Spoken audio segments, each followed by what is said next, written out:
Welcome to this episode of Chatting with Stacks. I'm your host, Bill Stacks, and today I got Ronnie Harrell. They were throwing everything against the window, laughing, intestines, all of that. And then when the cops got to the window, they ate the heart. I mean, you never know what you're going to see, when or where you're going to see it, but it's a sick scene. And the thing is, you have to figure out how you're going to move past that. You know, you don't get to think about it. You got to move past that.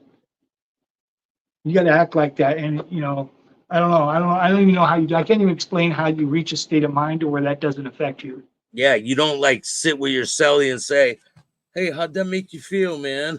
Like you know what I mean? You just got to move past it. Yeah. And you're watching dudes get killed and whacked on the yard and everything. You just step over the body and keep on pushing, man. You don't get to think about it or think about how messed up it is or why it happened or anything like that. Just that it happened and it don't involve you, and be happy about it. Yeah, have you seen a lot of people kill their cellmate? I've seen that happen quite a bit, man.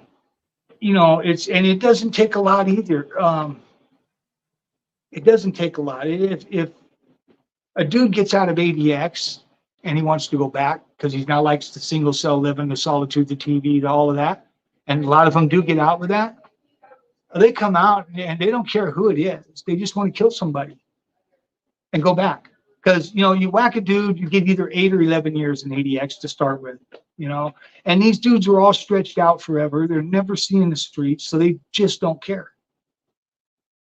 And if feds forever is forever. There isn't a program or a way to work your way out. Even those dudes are fixable if there was a way to do it. I'm sure they are. I don't know how, but I'm sure they are. It's just that's a much tougher nut to crack right there, you know. Like the Gemini twins were able to get their cases on appeal or like clemency or compassion. Yeah, see, with me, the judge that I went before, they call him the hammer for a reason. Okay, and he drops the hammer on a motherfucker. And he was not about any of these new laws for getting people out, rehabilitation. He didn't dig it. But when he had my book and he had my programs, 501c3 in front of him, he just straight out said, he goes, you know what, if not you, then who? He goes, I'm not going to resentence you according to the new laws. But what I'm going to do is give you credit for all your time. Because they had dogged me on all the federal time I did, right? That 12 years wasn't counting. Wow. They said, no, don't count. So he goes, I'm going to give you credit for that. And that's going to give you 27 years in on a 22-year sentence, because after the good time and all that. He goes, and that'll put you out with no tail, no parole, and good luck. So he did it without actually doing the new laws. You know what I mean? He still got to play hardball with these new laws, and I hate them. I never use them. But he still got to go home and sleep at night because I put so much in for people and let me get out, you know? Yeah, but the old laws were a little bit lenient compared to the newer laws, right? Well, the new laws are a little more lenient compared to the older laws. Yeah. Okay, so like with me, I had the federal time and I had the state time, and it all added up to 42 years. Okay. And I didn't even have a body on my case, you know? It's a drug case in the feds, and it's really a drug case in the state too, because it's a robbery for drugs, you know? And so they were both drug cases. You know, the connection told on me. It's what they do now. You rob a connection, now you're going to prison because he's going to testify in open court that you did it. And then he's going to go back and cop from the same guy he's been buying from because the rules have all changed. You know, it's just weird. You know, here's the thing, right? Crime doesn't pay. It just don't pay, man. And when you're making that first, if you never committed a crime right now, now's the time to stop. You know what I mean? Just don't let that first thing happen. Don't get head down the fucking rabbit hole with some convincing thing about how wonderful it's going to be, because it ain't wonderful. You know, eventually you end up in the same kind of situation I was in. And you may think, well, I can't be indoctrinated. Think again, partner. And you may think, well, I'm so tough and I'm so bad. Can't nobody get me? Well, you know what? Maybe we won't send nobody. Maybe we'll send somebody. And then we'll send somebody else. The bottom line is you're going to get God if we want to get you. And have you seen that? Have you seen that where people thought they were too tough for a situation? Yeah, and they I've seen guys hit the yard and say they weren't going to do this and they're going to run their own and they're going to do that. Okay, so let's take San Quentin. old brand, old school, Baby Dave Elliott, Steve Barnes, all of them, right? New York, Bobby Crane, that whole group, that whole old school group, old guard. Well, this group came together and decided they were going to form this gang or club or whatever it was, call themselves the chosen few, not chosen few, the Satan's disciples or something like that, right? And one morning they go out to the iron pile and they take the AB's fucking iron in the morning and start driving. So when the brand comes out, old guard, they tell them, hey, you know what? We thought about this and we thought maybe we'll use this iron in the morning and you guys use it in the afternoon. So all the fellas say, you know what? You're right. That's probably a good deal right there. We'll just split the time on it. Okay, so they're already in their mind. Every one of them knows these guys are all dead. Every one of them. So, and it almost went down that way. They hit them all. Baby Dave got one in the morning while it was all happening at the same time. He had one underneath about 12 quarters on the weight. And he's only no way you can hit that. And as soon as that guy dropped that bar on his chest, Dave killed him. And they were just killing him all over. And then one guy, survived the whole thing. And his name was Bobby. And he then became a Jehovah's Witness. He needed something with the word witness in it because he'd seen everything. Yeah. But, Holy shit. Yeah. So that's a lot of times. So wait until you work out, right, and then till you're tired and your blood's pumping. Yeah, and they'll get you with all that hate as soon as it hits the chest, man. It's all bad for you. Look, nobody cares about Marcus of Queensberry rule or they did this fair and hey, meet me over here and face to face and all of that stuff. But no, everybody cares about the outcome. The outcome is that you're gone. You left in a box. That problem's resolved. You're out of the way, and you shouldn't have fucked up. Or they'll spike your food. They'll give you some drugs that's laced, something. I mean, right? Back in the old day, things were different. They would grind up glass and put it in food. Yeah, that was happening. Or, and then they would hot shot people. And I seen one guy get hit in San Quentin. I was on the first tier in East Block, Bayside, and he's up on the second tier. And they hit him at shower time. They hit him pretty good.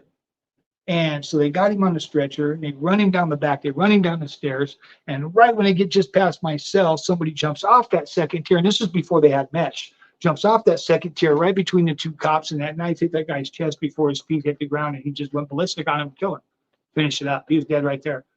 It used to be like that. And then a cop was walking the guy to the shower. And somebody had made a pipe bomb. Threw it out of the cell. It didn't go off. So the cop makes a cardinal sin. Takes the guy to the shower. He comes back and he picks it up. And right when he picks it up, it blows up. And they had to run him down. And you hear him chasing him around. That cop was running. They got me. And he's hitting all the stairs and all the tiers. And his cops are chasing him, trying to catch him. And, man. Yeah. But it was different back then. I was in O-wing in Soledad. So I hit Officer Garnett. This was back in the 80s. I hit Officer Garnett outside of D-wing. And I go to O-wing. And I'm in there. And I'm just a youngster. First, just getting in there. And the guys in the cell next to me, they're doing banging, and it sounds like I'm on the Serengeti all night and all this crazy stuff, man. And I'm just trying to sleep.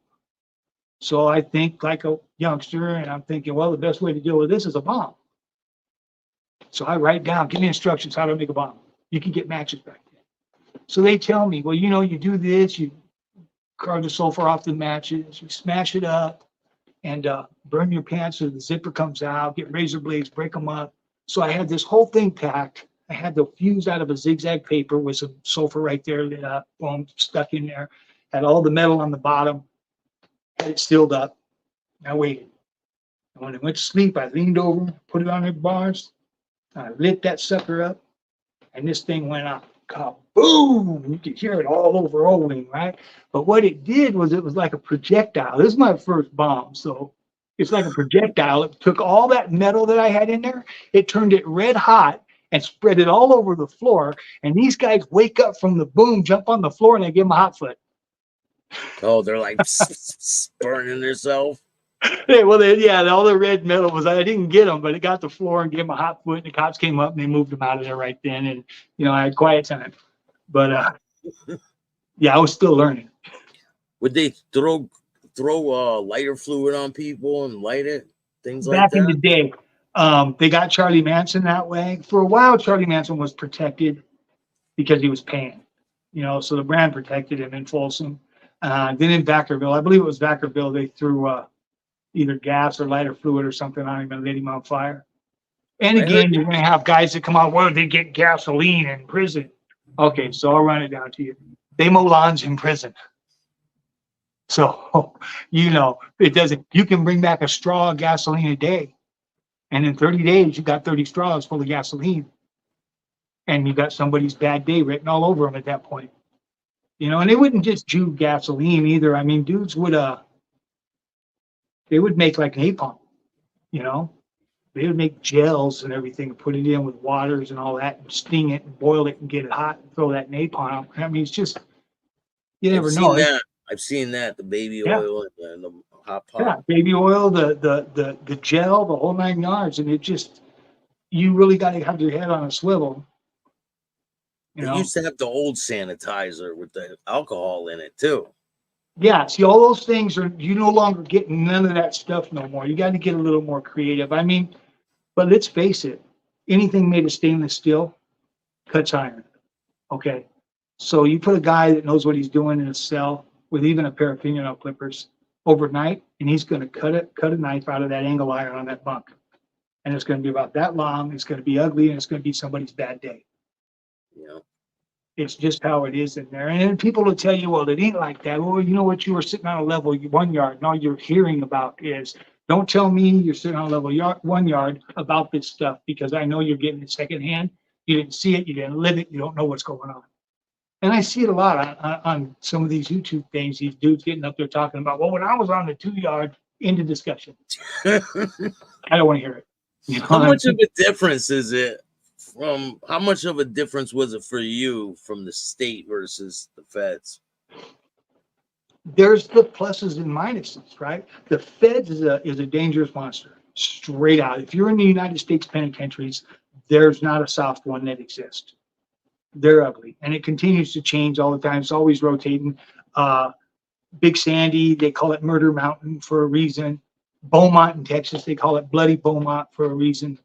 Those places are just, they're vicious, man. And you either act right or just don't worry about it. You're only going to act wrong once.